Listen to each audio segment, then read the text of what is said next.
going on, everybody? How y'all doing? How your mama and them?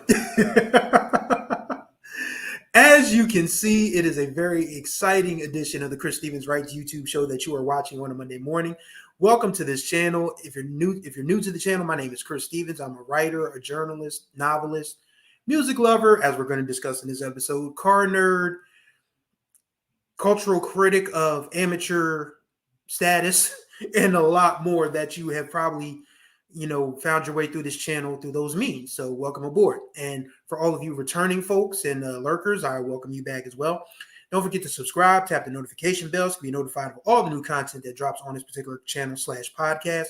And don't forget to like and comment on the videos. That way we get an algorithm going so more eyes and ears can be on this channel. And I do talk back. You talk to me, I talk back. We can have a good discussion about what you just watched or listened to. So as you can tell by the very hilarious intro of this particular video, this particular podcast, a lifelong dream came true for your boy this weekend. Yes, I finally got to see the GOAT, the greatest living performer we have left, Mr. Stevie Judkins, Hardaway, Morris, Wonder. Yes! Oh my God. I am still on cloud nine, people. And I don't know when I'm coming down. It was we'll talk more about concert rankings later, but just, whew. When you can put aside your fear of driving on a highway alone, because I've told you guys before many times, I hate I-95 going into Philly. It's too fucking high. And I overlooked that particular fear of mine. Granted, I'll be honest, I cheated. I took 291 going all the way. I took 291 going into the Wells Fargo Center. If you guys are not familiar with the flow of traffic from Wilmington, Delaware, which is where I live, to Philadelphia, Pennsylvania, the best way to get there is 95 North. Bottom line, even if you just go on into South Philly, which is where the Philadelphia Sports Complex is. You have the Wells Fargo Center, which is where the Sixers and Flyers play, Lincoln Financial Field, which is where the Eagles play, and Citizens Bank Park, where the Phillies play. I almost spit on Citizens Bank Park when I drove by that motherfucker. I'm still salty about how the Phillies lost. Real quick, though. Rest in peace to my guy, Tyrone McCandies, a.k.a. Ty Digger. Your Mets did it to my Phillies again, bro. You up there pulling strings. I know you are. But that's okay.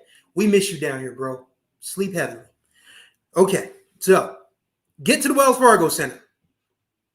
And I actually had a decent seat. Like you can tell from the video. I'll post some videos eventually. They're kind of grainy because I have a shitty phone, but overall, it was a beautiful, beautiful night, man, to see the greatest living, like I said, the greatest living performer we have left. I didn't get a chance to see Prince. I didn't get a chance to see Michael Jackson. I did get a chance to see Beyonce. Once again, we'll talk about concert rankings in a bit. But Stevie is my personal GOAT, one of my life heroes, not just one of my favorite musicians, but a hero of life. We're talking about a blind man who was raised in Saginaw, Michigan, in utter poverty, some way found his way to Detroit. Well, I mean, his mom and his family moved to Detroit, but still. And he learned how to play music, became this young Ray Charles clone, and stepped into his own as a great musician, a great philanthropist and activist, and just a salt of the earth human being. And we lose greats daily. So many of the OGs are checking out, man. And Stevie is 74. Lord willing and the creek don't rise, he'll be 75 May 13th of 2025. Let's knock on wood for that shit. Let's keep Stevie in bubble wrap because but the good news is I got to see him on this tour. Like when I saw the tour, I was like, really? Now? Because it's the busiest time of the year for me because I actually covered a college football game remotely before I went to the concert. And that's a story all to itself. I may tell that story a little later on in a different show. But again, I cheated. I drove 291 because I-95 is usually the only way you can get into Philly.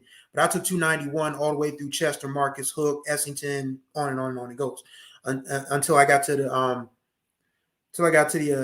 the bridge. I can't remember the George somebody bridge. Somebody from Philly will tell me which bridge. I can't remember. It's the George somebody bridge. That you take Island Avenue and over that bridge all the way down to Patterson and then over to Broad and then you're at the Wells Fargo Center. And Stevie got started. They said the show was listed at 8. He started at like 8:31, 8:32. So I mean, we really didn't wait that long. I just got there early because I hate driving and I needed to decompress after that drive. I left my house around 6, got there around 6:45, sat in the car for about 15, 20 minutes, got in line, got to my seat, and they played a bunch of old school records just to get everybody in the mood for Stevie. And of course, 8:31, lights go down. He gets walked out by Aisha and Kai, his daughter and son. Short little intro, and we're off. He plays his new song, Can We Fix Our Nation's Broken Heart, which is the name of the tour. Stevie, sing your song as we fix our nation's broken heart. And it's Stevie in his his activist bag, his social justice bag. Because right now, as we've already discussed plenty of times on this channel, this is probably the most pivotal election in the history of the world. It just is. And Stevie was just really frank about it.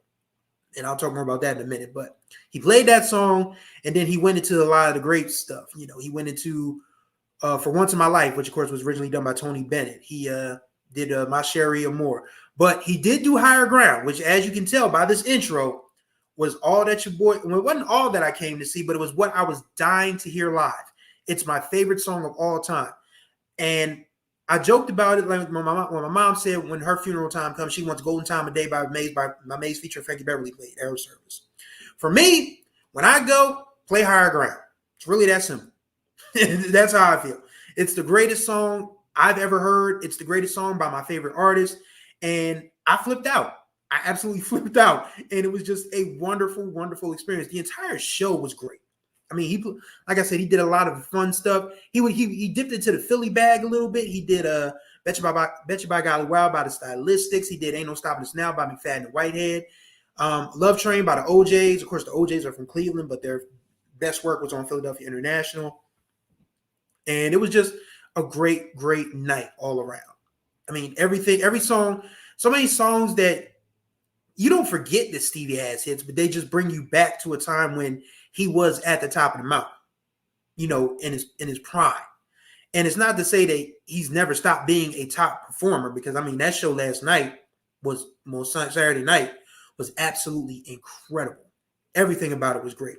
The musicianship, the strings, hearing Village Ghetto Land with just the strings, it was emotional. So I just called to say I love you, and we poo-poo that song as probably one of the cheesiest ballads in the cheesy decade, which of course is the 1980s. And it's probably something below the standard of a Stevie Wonder ballad if you're a real fan of the classic year stuff.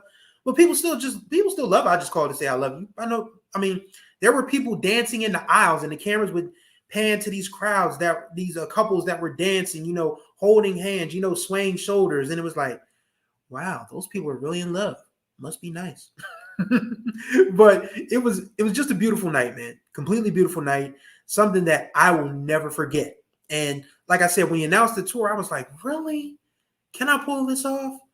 Thankfully, I work for an awesome editor and publisher, Ken Rashad. I want to give him a shout out. I always do.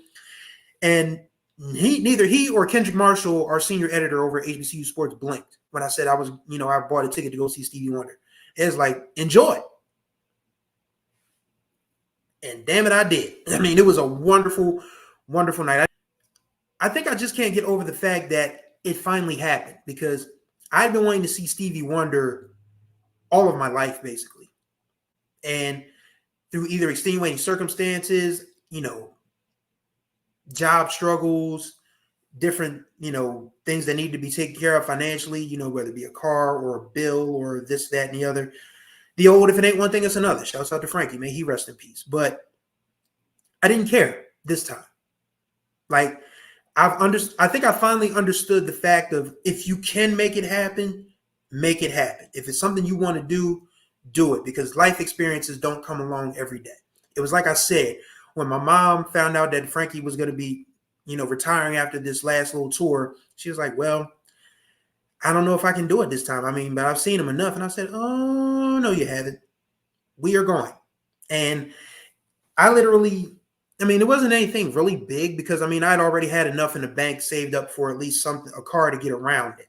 I'll talk more about the car in a minute. But I was like, nah, we got to go. We got to go. We have to go, because we've gone to see that before the pandemic, that was every summer I would take my mom to see Maze and Frankie Beverly at the Dell Music Center because it was either around her birthday or it was just a summer thing to do.